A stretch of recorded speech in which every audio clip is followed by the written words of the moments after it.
reason she's mad. But she burnt me poem, Mrs. Jackson. It was the best one I ever wrote. Look. Hurry up, Doreen. Mrs. Davidson's been waiting for you. Yeah, well, I was looking for something, but she's ruined it. Don't worry about it now.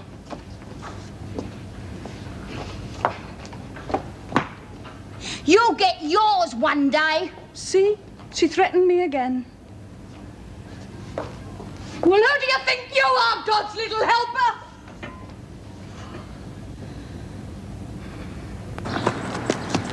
Sorry I kept you waiting, Mrs. Davidson, but I was looking for something, I couldn't find it.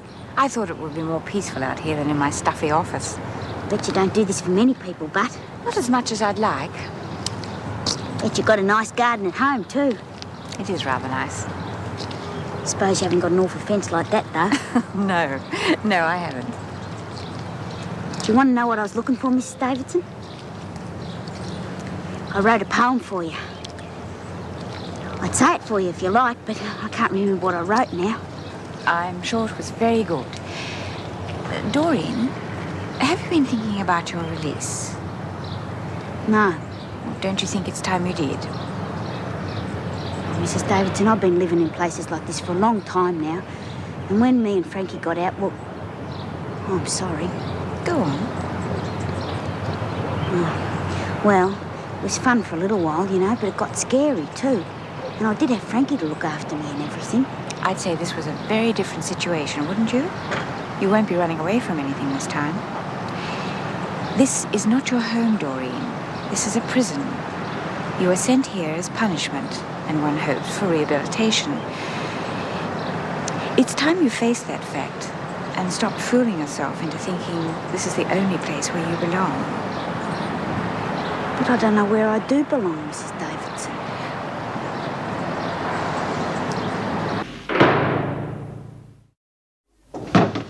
The room looks just great. I can see he's going to be spoiled already. With two women looking after him, you're probably right. It's very nice of Dr. Miller to give me a lift. Perhaps he has another reason for dropping around. What do you mean? Well, I may be getting old, but I'm not blind. You can't keep a man waiting forever, you know. May I come in? Of course. Well, I thought I could take you to the hospital. We could pick up Judith Ann and the baby. Excuse me.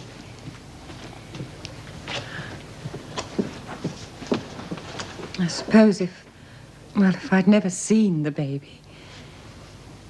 His name is Daniel, Lorraine. Daniel.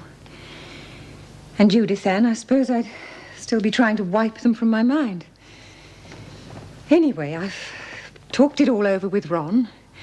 And, well, there's plenty of room, and the neighbors don't have to know that she's never been married. And, well, there's a lot of single mothers around. There's the bungalow, if you'd like to come too.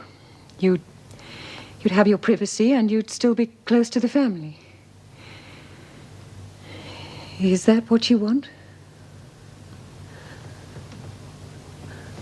What I want, Lorraine, is for you to understand why I ended your father's suffering.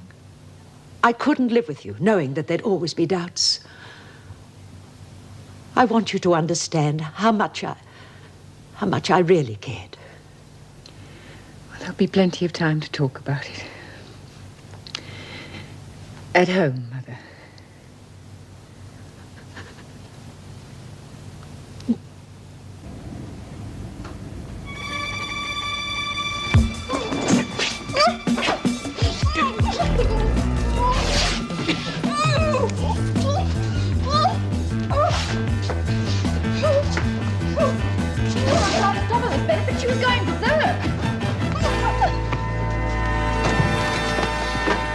I swear it was them. Must be because you weren't talking to her, Vera. Didn't mean to push her over the deep end. No, she went right off like that, Miss Bennett. Lying. We'll soon put a stop to your little tantrums. You can sleep in that mess tonight. The damages will come out of your wages. And I'm sure Mrs. Davidson will be very interested to know that you've been playing around with these. You're just siding with them, you dried-up old maid. Report to me tomorrow. I'm sure I can find a few jobs to clean out your dirty little mouth. And the rest of you, get out of here. No, it's sad. It's really sad. It's always the tough ones who go first. I'll get you, Smith. Just you wait. That's marvellous. You both must have stirred up her guilt feelings the other day. All the more reason to keep stirring about Doreen's mother. You never give up, do you? She must have learned from you. So can I move back in a couple of days? No, Karen, I don't think that's a good idea. But I thought it was understood. I think you should move into the halfway house. But it's not finished yet. Well, it will be by then. Angela's right, Karen. Why? Because she's gay? Well, I certainly don't care what people think. No, but Angela does. Look, I plan to go a long way with my career, and that means my personal life has to be as uncomplicated as I can make it. I can't afford to have any woman living under my roof, no matter how innocent. But you've got nothing to be ashamed of. But I'm not ashamed. It's just a question of being discreet. I mean, it's all right for some people to guess or even to know, but it's another thing entirely to have it brandished under their very noses. I will not let my personal life interfere with my career.